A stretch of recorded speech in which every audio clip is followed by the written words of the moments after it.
Will New World go pay to win in 2022? Well, the short answer to that is, well, I think not. But really, it's going to depend on what you think is pay to win. So let's go through it. Now, the reason that I'm making this video right now is because Amazon stated that they would not be adding boosters and the like any sooner than 2022. So now that today is the 1st of Jan 2022, it's fair game. It's on the menu. Now, I have to confess that I did a video on this kind of subject before the game actually came out. And quite frankly, not much has actually changed. So if you saw that video, I'm sorry. Now, when they actually said no sooner than 2022, they then proceeded to delay the game by a month, and they never mentioned anything about when we can expect these boosters. So it's fair to assume that maybe the boosters might have been delayed by a month, but they never said anything, so we literally just don't know when it's going to come. There was no guarantee that they were going to come like on the 1st of January. That would be crazy. And there's no guarantee that it's going to come on the 1st of February. My personal guess is that we're likely to see these boosters, I'm going to say maybe around March, but I literally have no idea. And not only do we not really have any idea about when they're going to come out, we don't really know what form they're going to have taken. The things that they were adding in the closed beta, they may have changed, and they may have a different plan right now as to what they did, you know, 4 months ago, 5 months ago. But let's go through the story. So New World, when they were doing a closed beta test, they were doing like monthly patch notes. Some of it not actually intended for public consumption. It was actually just for those players. And then in one of these patch notes, they basically added something that was talking about XP boosters and trade skill boosters. And this was then subsequently leaked online. And there was an absolutely massive community reaction to this. And I'm sure, as you can expect, it was overwhelmingly negative. Now, for me, that reaction was possibly mostly unfair. Now, I'm saying unfair, not that it wasn't justified, and there's a key difference there, and I'll explain in a moment. So the items that they put up on this closed beta test was basically some XP level boost and a trade skill XP boost as well. They did in the same breath say that they had no plans to ever add anything that gave players a competitive advantage. Anyway, the player reaction to that was pretty damn strong, and as I said, overwhelmingly negative. Amazon then came out with a statement that said, okay, cosmetics are going to be equal as to what you can get in game, and we're not going to add any of these XP boosts until no sooner than 2022. And well, here we are. And now that we are in 2022, I'm sort of curious how we as a community feel about the possible introduction of these like XP boosts. Now, the very mention of a cash shop in like MMO games gets a lot of people in a tizzy. Lots of players, for example, don't like a cosmetic shop, but almost every MMO has one of those. I don't want to discuss all of the morals and the differing viewpoints on cash shops, because quite frankly, if we were to do that,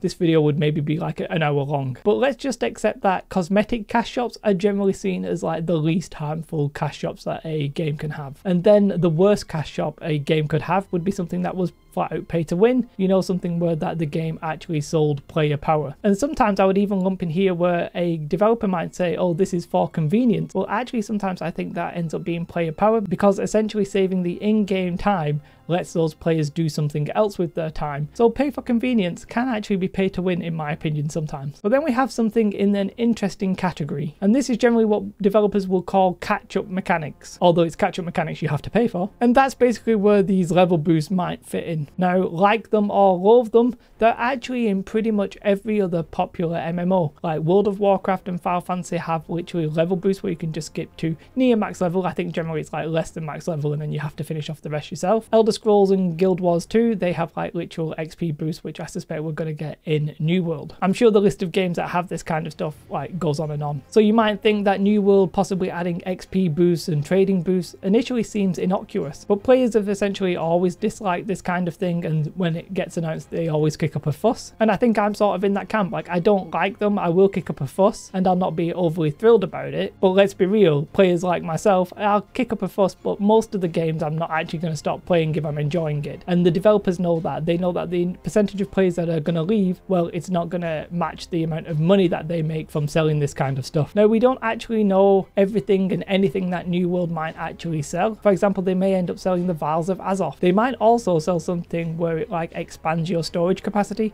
I watched a video a couple of weeks back of Sir Medieval, and he thought that Amazon were planning on adding something where you could expand your storage. There's all different things that they could add, but we're going to concentrate here on the XP boosting for levels and the trade skill boost, because that was sort of mentioned by name. We'll talk about the rest if they actually come. So let's talk about the level XP booster. Now, the problem with this is pretty obvious for most players. Amazon are in control of the leveling speed. We saw that during the betas, they were tweaking the XP numbers, so we know that they have that kind of control. If they wanted to make it easier for players to catch up or get to endgame, then they could quite easily make it easier in-game without charging players. You could either lower the XP per level, or you could even like increase the amount of rested XP or something like that. I like that idea for casual players specifically because they don't get to play a lot, so then they can increase their rested XP. But really, like XP boosts like this coming after the fact aren't really like that bad. I'm not saying they're great, but they're not that bad. And if Amazon want to annoy its new players or casual players, sort of up to Amazon really. But I do think like a level XP boost could actually get worse if, like, say in a couple of months or even years when we get an expansion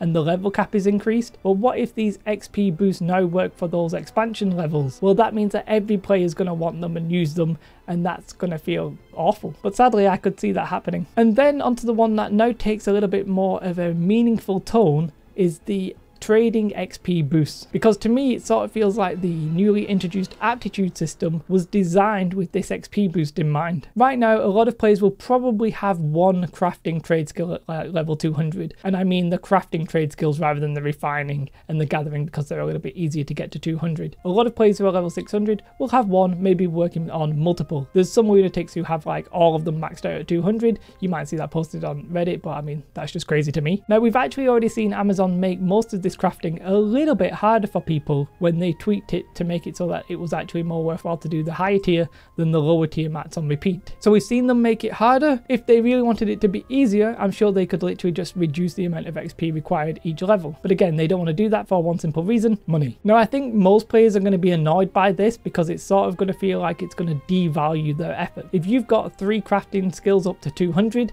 and then Amazon make it easier so that you can just pay so that you can get to 200 much easier, you're going to feel like your efforts were devalued, and they probably will be. So for me, I feel like trade skill XP is perhaps going to feel more egregious for more players. And when you couple that with the fact that Amazon have basically created a system that might make it so that these XP boosts are actually more rewarding for almost every players, then I can see this being a bit of a problem. For those of you who don't know, the aptitude system basically lets you level past 200 in a profession, and then subsequently you'll get like essentially 3 different rewards per level. So if the trade skill boosts come and they actually work with the aptitude system, because it's essentially an XP based system, then way more players are going to have a reason to buy this boost. And I can't help shaking the feeling that that was basically planned all along, because let's face it, the aptitude system isn't something they threw together in the time from launch to the patch. They were probably planning that beforehand, and then my guess is that they were planning on leaving it a couple of months and then boom, we'll get the trade skill XP boost. So for me, this is probably the worst offender even without the aptitude system. But if this trade boost skill thing works with the aptitude system, then I feel like that's just going to be really pretty bad,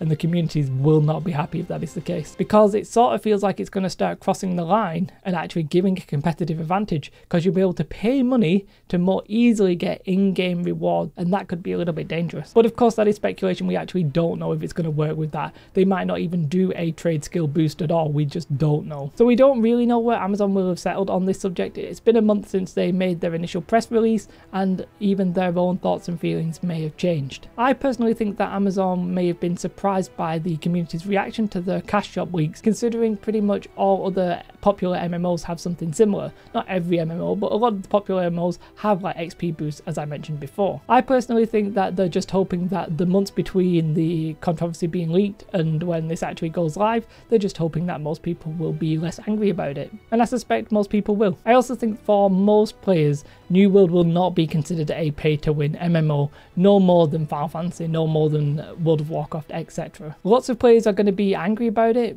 probably me included, but I don't think that many people will quit over it. There'll be some of you out there, but then again, you're probably not going to make them as much money as the people who are going to buy these cash shop items. I said in one of my previous videos that New World will be the best MMO of 2022, and I have to say that the cash shop could definitely cause a problem if they do it in a problematic way. So where do you think we're heading with the cash shop, and when do you think it's going to arrive? Let me know in the comments below. If you like this video, then do press like. If you're not subscribed to the channel, please subscribe. Have a most beautiful day. Goodbye.